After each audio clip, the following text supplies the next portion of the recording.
Hello friend, आपके सामने लेकर आ गए हैं नेक्स्ट वीडियो। इसके लास्ट वीडियो में मैंने कुछ 4 प्रॉपर्टीज बताए थे। मास डेंसिटी, वेट डेंसिटी जिसको स्पेसिफिक वेट भी बोलते हैं, फिर बाद में स्पेसिफिक वॉल्यूम फाइंड आउट करना सिखाया और स्पेसिफिक ग्रेविटी, और उससे रिलेटेड कुछ न्यूमेरिकल हमने देखे थे।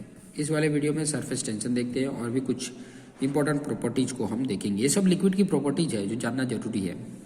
देखिए, सरफेस टेंशन क्या होता है, ठीक है। पहले डेफिनेशन देखते हैं, फिर बाद में उसके कई सारे एग्जाम्पल दूंगा ना तो आपको समझ में आ जाएगा। क्या बोलता है surface tension? Tensile force acting on a free surface of a liquid per unit length is called as a surface tension. मतलब इसके जो ये सरफेस है उसमें टेंसाइल फोर्स ऐसे लगता है, ऐसे लगता है। टेंसाइल मतलब खिंचाव वाला फोर्स, ठीक है। इस पॉइंट पे ये देखो, ये फोर्सेस लग रहा है। अगर इस पॉइंट पे करेंगे तो देखो ये ऐसे फोर्स लगे हुए हैं, ठीक है। हर एक पॉइंट पे, जैसे इस पॉइंट पे है तो ऐसे फोर्स लगे होंगे, ऐसे फोर्स लगे होंगे, इस तरीके से ये फोर्स लगे रहते हैं।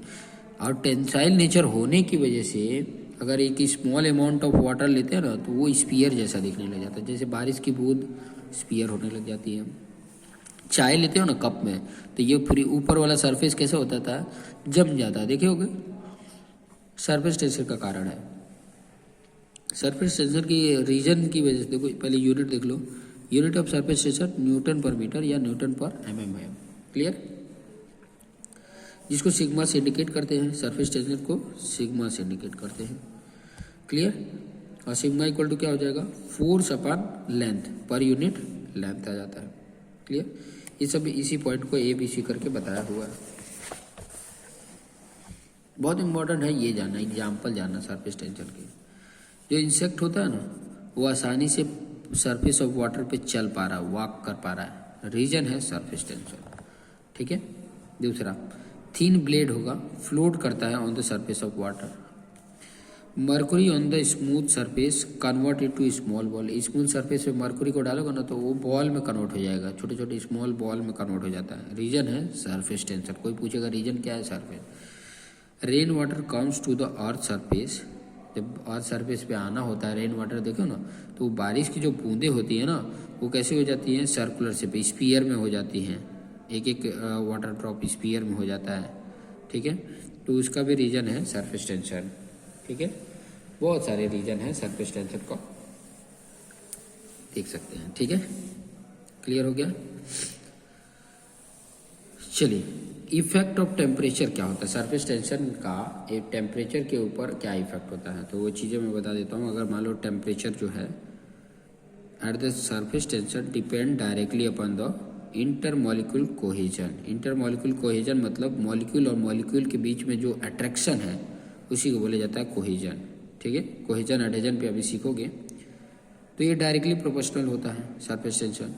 And since this cohesion is known as a decrease with temperature rise. Temperature बढ़ेगा तो ये डिक्रीज होता है। कोहेजन क्या होता है, डिक्रीज होता है। और कोहेजन डिक्रीज होगा तो सरफेस टेंशन भी क्या होगा, डिक्रीज होगा। क्योंकि surface tension directly intermolecular cohesion है, तो ये दोनों तो एक जैसे हैं। तो अगर टेम्परेचर बढ़ेगा तो ये घटता है, तो सरफेस टेंशन भी घटेगा। यहाँ पे बोला है surface tension decrease with the rise of temperature. Temperature बढ़ेगा तो सरफेस टेंशन कम होता है। जैसे यहाँ पे surface tension of water varies from about 0.074 newton per metre at 20 degree Celsius to 0.0589 newton per metre at 100 degree Celsius. Temperature यहाँ से अब बढ़ा है, देखो ये वैल्यू से ये वैल्यू घटा है। Clear? Surface tension 20 degree Celsius पे प्रेशर आर गिवन बिलो, कुछ दिए हुए, जैसे केरोसिन है, ठीक है, 20 डिग्री सेल्सियस पे इतना होता है, ग्लिसरीन इतना होता है, बेंजीन इतना होता है, मर्क्यूरी का इतना होता है, ठीक है। ये याद रखना। अभी कोहेजन और एडहेजन समझिए।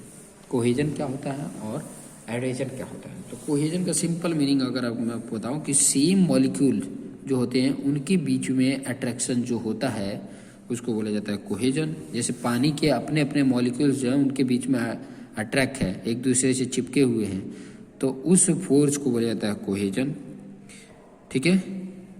समझ में? जैसे mercury is absolutely cohesive and does not adhere to any external object. कोई एक्सटर्नल ऑब्जेक्ट को वो एडहेज नहीं करता, मतलब चिपकता नहीं है। कोई भी एक्सटर्नल ऑब्जेक्ट है तो उससे चिपकता नहीं है। तो मर्क्यूरी को कोहेजिव मटेरियल, मैक्सिमम कोहेजिव माना जाता है उसको। एडहेसिव माना ही नहीं जाता। बाकी तो अगर देखा जाए ना तो कोई भी कोहेजिव नहीं होता है, कोई 100% एडहेसिव नहीं होता है। सबके अंदर कोहेजिव वाले में भी एडहेसिव स्मॉल अमाउंट में होता ही है और एडहेसिव में भी कोहेजिव नेचर होता ही है। जैसे एडहेसिव की बात करें, attraction between molecules of liquid to another body, ठीक है, दूसरे बॉडी के साथ अट्रैक्शन होता है तो उसको एडहेजन बोलते हैं। जैसे फेविक्विल है, फेविक्विल देखे हो ना, फेविक्विल दूसरे को चिपका देता है, तो वही चीज़ बात है यहाँ पे, ठीक है। कैपिलरिटी क्या होती है, ये बहुत इंपॉर्टेंट है, कैपिलरिटी समझना, ठीक है। कैपिलरिटी क्या होता है? Capillarity is defined as a phenomena of rise और fall of a liquid in a small tube when the tube is held vertically in the liquid. जब कोई ट्यूब को वर्टिकली हम पानी के अंदर या कोई भी लिक्विड के अंदर डालते हैं तो उसके अंदर का जो भी लिक्विड है, पाइप के जो ट्यूब है उसके अंदर लिक्विड, अगर जो बाहर लिक्विड है उससे लेवल से ऊपर जाता है तो राइज बोलते हैं और उससे कम होता है तो फॉल बोलते हैं। उसी फेनोमेना को कैपिलरिटी बोला जाता है, ठीक है। The rise of liquid surface known as a capillary rise, और सरफेस से अगर फॉल होता है तो उसको बोलते हैं कैपिलरी डिप्रेशन या कैपिलरी फॉल, ठीक है। अभी इसका expression in the term of mm या सेंटीमीटर में बोलते हैं, ये mm में या सेंटीमीटर में बता देते हैं। फॉर एग्जांपल मैं आपको यहाँ पे दिखाई देता हूँ तो आपको समझ में आ जाएगा, क्योंकि देखने पे ज़्यादा समझ में आता है। जैसे यहाँ पे देख सकते हो, जैसे ये लिक्विड था कोई, उसके अंदर मैंने क्या कर दिया, ये ट्यूब को, ग्लास ट्यूब को डाला, तो देखोगे इसका सरफेस का लेवल ये है और इसका सरफेस का लेवल ये है, तो इसका मतलब इससे ये बढ़ा है तो इसको कैपिलरी राइज बोलते हैं। और ये कैसे मटेरियल का होता है, तो सिंपल से ये समझिए ना कि जिसकी स्पेसिफिक ग्रेविटी क्या होती है, कम होती है, ठीक है। और मान लो गाढ़ा वाला कोई लिक्विड है तो उसके अंदर ये अगर ट्यूब डालोगे ना तो ये सरफेस से भी ये कम होता है, ठीक है, ये लेवल पे। जैसे मरकुरी है या कोई शहद है, इन लोग का देखोगे तो हाइट कम ही रहेगा। ये हाइट ही कैपिलरी बताता है, ये हाइट ही कैपिलरी बताता है। तो कैपिलरी राइज का हाइट है, ये कैपिलरी फॉल का हाइट है, या कैपिलरी डिप्रेशन का है। क्लियर, समझ में आ गया होगा। अब इससे रिलेटेड एक कुछ, जैसे कैपिलरी का ये फॉर्मूला याद कर सकते हैं यहाँ पे, 4 सिग्मा कॉस थीटा अपन W/D, ठीक है, ये याद रख सकते हैं। ज़्यादा कुछ और ज़्यादा इम्पोर्टेंट नहीं है। विस्कोसिटी समझते हैं, ठीक है, 8वां पॉइंट है। 8वां, विस्कोसिटी भी 2 तरीके के। विस्कोसिटी पहले होता क्या है वो समझ लीजिए। Viscosity is defined as the property of a fluid which offers resistance to the movement or on layer of a fluid another layer that change layer of the fluid। मतलब जैसे इस पे ये देखो, ये लिक्विड कोई फ्लो हो रहा है तो ये सरफेस जो है ना उस लिक्विड को फ्लो होने से रोकेगा। अगर रुकता नहीं ना तो वो बहता ही रहता, जाता ही रहता। रुकता है तभी तो, अगर मान लो यहाँ पर मैंने पानी गिराया था, थोड़ी दूर जाके वो रुक जाएगा। क्यों रुक रहा है? क्योंकि उसके अपोजिट डायरेक्शन में एक फोर्स लग रहा है।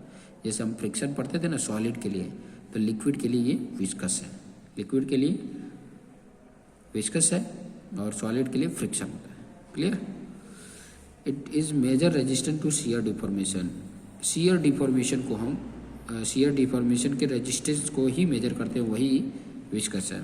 विस्कोसिटी जो होती है वो किस रीजन से होते हैं? Intermolecular cohesion, molecular momentum transfer, और ये 2 टाइप के होते हैं, एक तो डायनेमिक, एक होते हैं kinematics. Kinematic viscosity and dynamic viscosity, ये 2 तरीके की होती है, बहुत इंपॉर्टेंट है।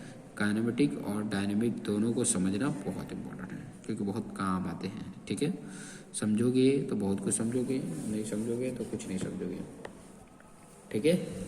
तो समझना बहुत इंपॉर्टेंट है डायनेमिक विस्कोसिटी और काइनेमेटिक विस्कोसिटी। तो डायनेमिक विस्कोसिटी को अगर सही तरीके से बोलोगे कि इसका shear stress is proportional to the rate of change of velocity होती है, ठीक है। और ये जो होता है ना, ये म्यू जो आया ना, म्यू जिसको बोलते हैं, tau equal to du/dy। du/dy क्या है?